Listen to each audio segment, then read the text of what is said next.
Well, this is my 1 to 11 and been very, very tough. So many great players I've played with over the years. But I'm gonna go with a 4-4-2 formation, and I'm gonna have to go with my team from last season, the winning Premier League winning team. So Danny Simpson at right back, very tough choice. Obviously played with Chris Brass at Bury, who scored the famous own goal against me, but also a very good player. We go with Danny Simpson at right back. Centre halves, Robert Huth and Wes Morgan, two absolute giants. I've obviously played with Wes for a long time now, an absolute warrior, you know, a rock at the back, throws his body in the way of everything, so consistent. Taking the step up from Championship to Premier League and not just being able to manage in the Premier League, but thriving, being an unbelievable defender, captain, leader.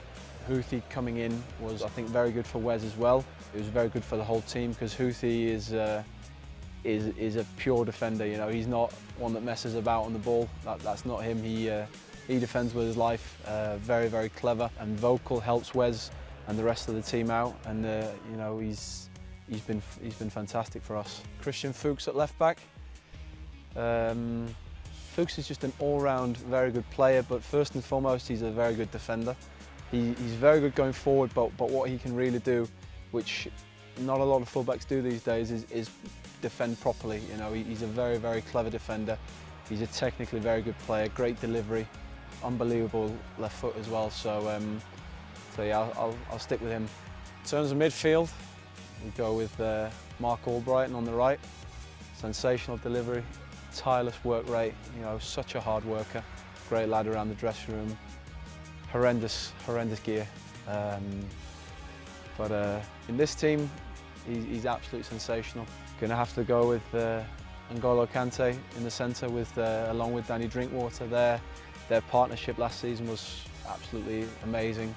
N'Golo, the amount of tackles, interceptions he won was yeah, it was ridiculous. You know, again, could choose so many players in there. You could have creative players like Elano. You know, Elano was one of probably the best player I've ever seen close up. You know, he was just absolutely phenomenal. When he joined the club at Man City, I remember some of his first training sessions, people just looking around at each other thinking, wow, who is this guy?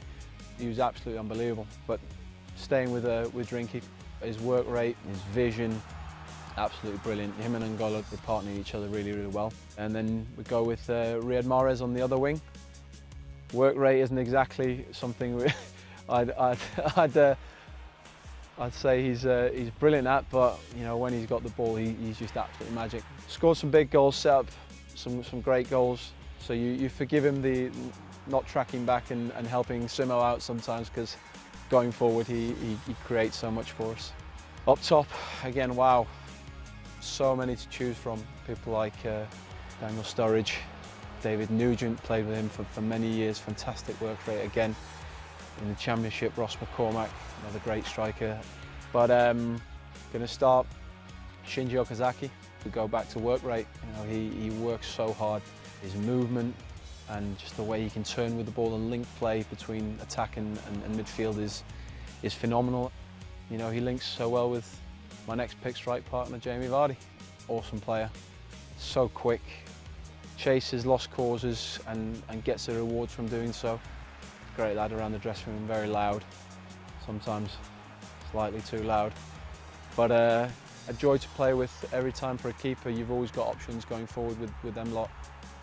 In terms of a goalkeeper, that's incredibly tough, choosing between the likes of Joe Hart, Shay Given, David James, David Seaman.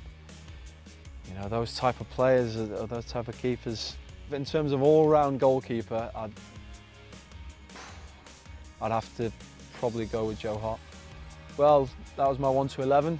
It's a team I'm very happy with. Basically the full Leicester City team. Couldn't really go with anything else, could I?